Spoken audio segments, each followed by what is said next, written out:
Hello everyone, welcome back to the channel. I was sitting around here the other day thinking, I've done a review on so much. What else do I have that I can do a review on?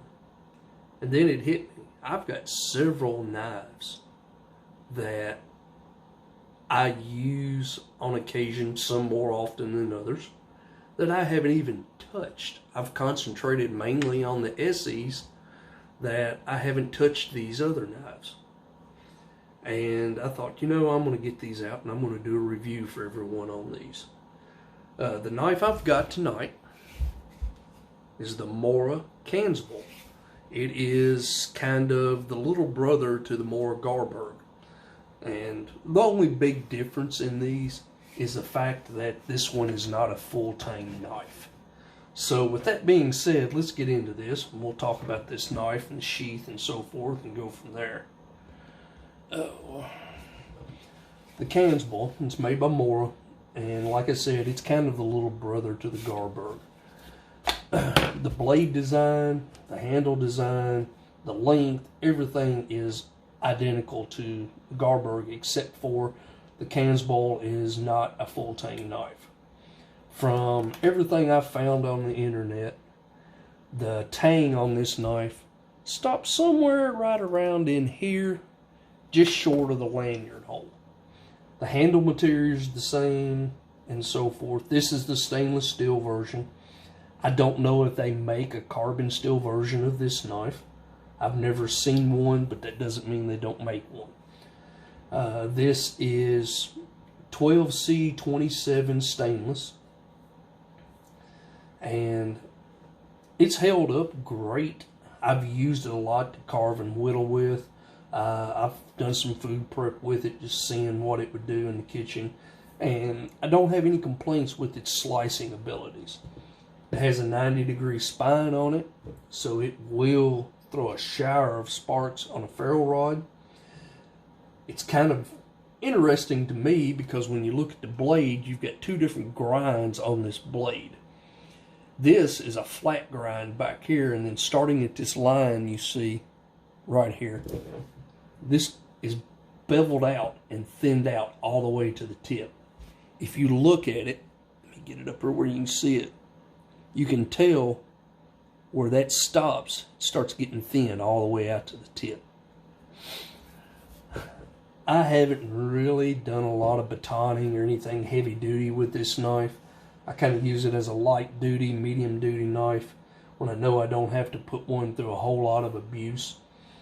Now, on the internet, you can find people who have just abused the heck out of these things and they've never failed.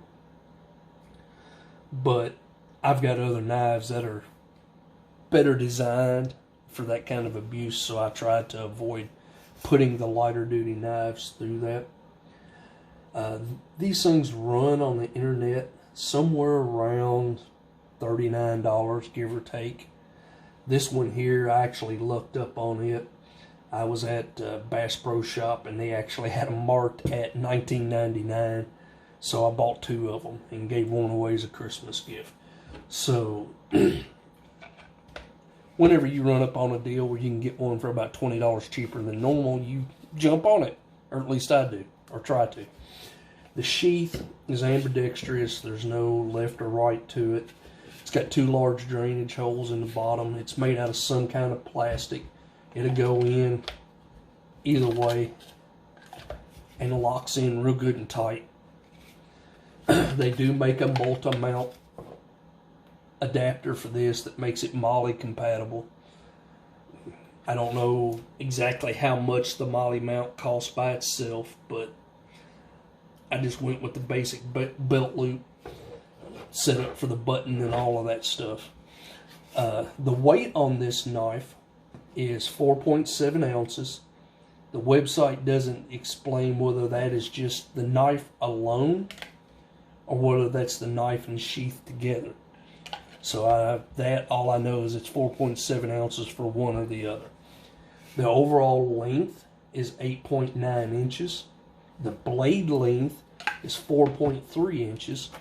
And if you look, the edge goes all the way back almost to the handle.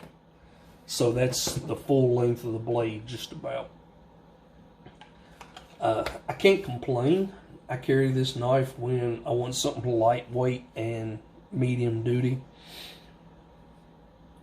Most of the time I carry one of my heavier ones if I think I'm going to need it. But just out hiking or something simple where I don't expect much to happen or much to go on where I need a heavy duty knife, this is what I carry, just based on the weight alone. I can't complain. I have no issues with this knife. It's comfortable in the hand. It's easy to pack.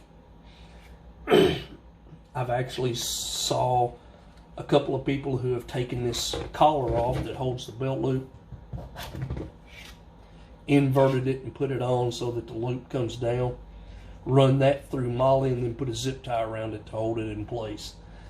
That may be something that I do later if I decide to permanently attach it to my backpack, but I don't know if I'll go that way with it or not.